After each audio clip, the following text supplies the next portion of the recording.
muchísimo tiempo antes de eso, cuando ya el Señor había decidido tomar a Abraham y crear un pueblo separado para él, no eran judíos como tal, no existían los judíos como tal. Y decíamos que un judío si es israelita porque es una de las tribus, proviene de las tribus, las 12 tribus de Israel, pero que no todos los israelitas son judíos, sino solamente los provenientes del reino de Judá. Eso lo aclarábamos. Entonces, por eso podemos decir, no son las fiestas de los judíos. ¿Por qué?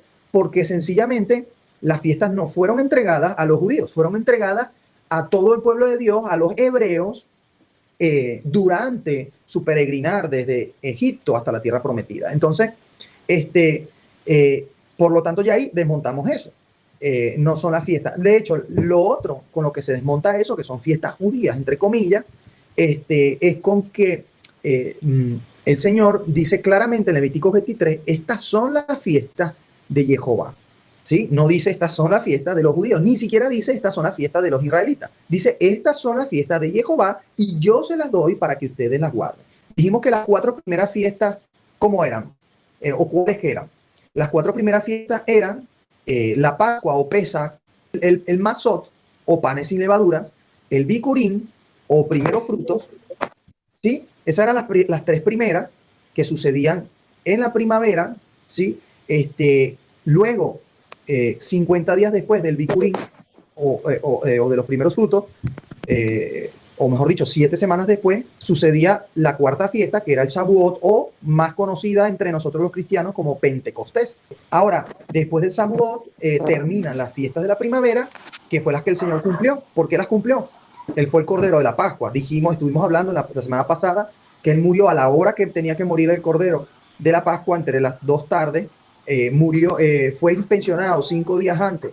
Durante esos 5 días fue inspeccionado y no fue conseguido error en él alguno, como se hacía con el Cordero. Dijimos que él nació en Beileham o Belén, lo que llamamos como Belén, que es donde nacían los corderos para la Pascua. Fue crucificado a la hora que moría el Cordero, murió, y que además de eso, pues también cumplió la siguiente fiesta, la fiesta de los panes sin levadura. Él dijo, yo soy el pan de vida, ¿sí? Él fue el pan sin pecado. Él fue el pan sin levadura que representaba el pecado, en el cual en esa fiesta los judíos, pero en general, sacaban toda la levadura de casa durante 8 días. Luego, dijimos que él fue la primicia del día de primeros frutos, que era el primer día de la semana, de esa semana de Pascua, donde el sumo sacerdote entregaba la gavilla que recogía de la cebada de los primeros frutos y la mesía delante del Señor en el templo celestial. Decíamos que hay muchas sombras que están allí en los textos y no las identificamos. Por ejemplo, una de las cosas por la cual Yeshua, cuando resucitó, se le apareció a María, le dijo, no me toques, que aún no he ido al Padre. Ahí hay una clave que nos indica que le está cumpliendo una sombra profética. Le está cumpliendo el Bikurim o los primeros frutos, porque el sumo sacerdote no podía ser tocado por nadie hasta que él no ofreciera los primeros frutos, el primer día de la semana. El Señor, el primer día de la semana, subió al cielo y entrando en el templo celestial, ofreció los primeros frutos de resurrección. Pablo dice que Cristo es la de los resucitados. Se refería a eso. Cuando Pablo él dice primicia resucitado, nosotros los cristianos no entendemos a qué se refiere generalmente.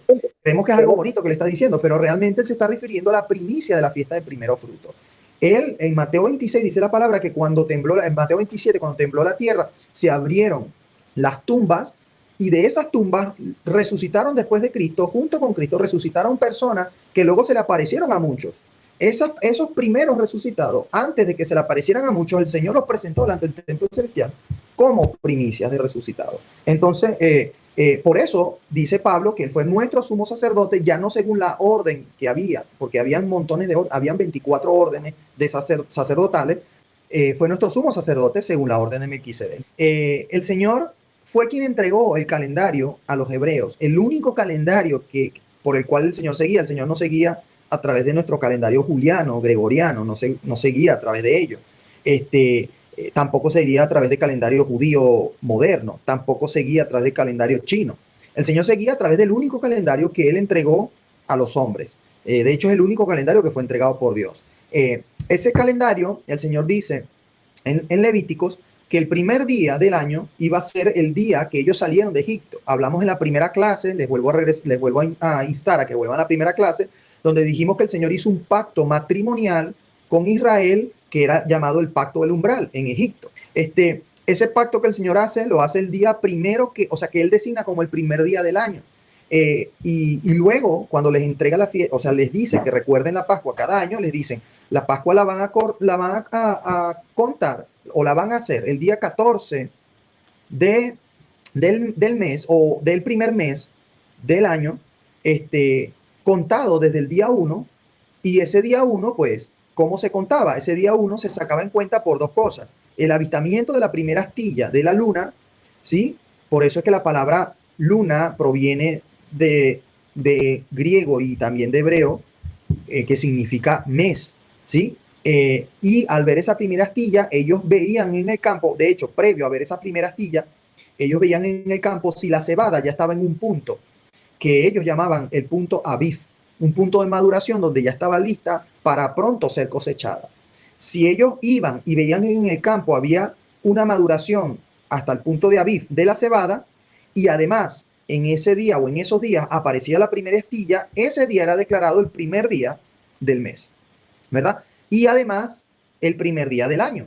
En ese día se comenzaba a contar y se contaba 14 días para que llegara el día de la Pascua. El día 14 se celebraba la Pascua entre las 2 tardes, que fue donde murió el Señor Jesucristo, a la hora novena, dice Mateo, dice Juan. Entonces, al caer la tarde, y valga recordar a las personas que están hoy viéndonos por primera vez, que en el calendario del Señor, los días no comienzan como los nuestros, que comienzan a las 12 de la noche, sino que comienzan a la caída del sol.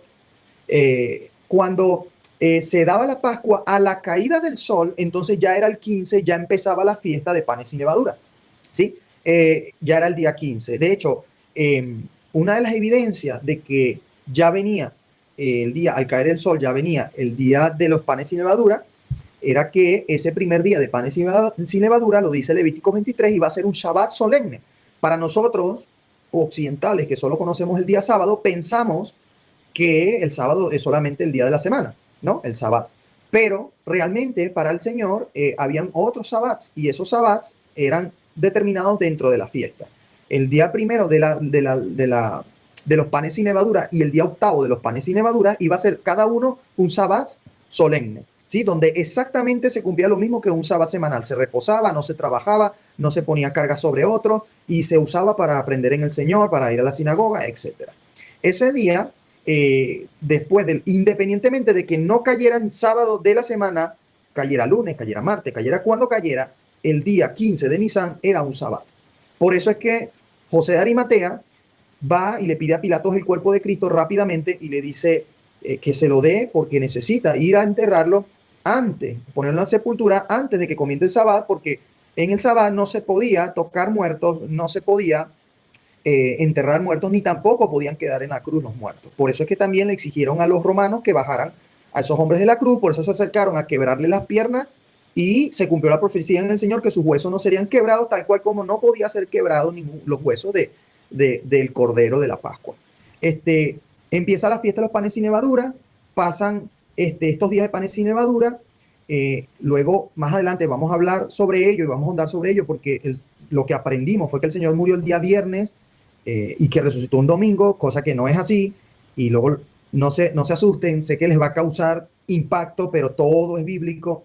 La clave está en que el Señor dijo que, tal cual como el profeta Jonás, él estaría 3 días y 3 noches en la tumba, ¿sí? Y no, entre viernes y domingo no hay ni siquiera 2 días y 2 noches.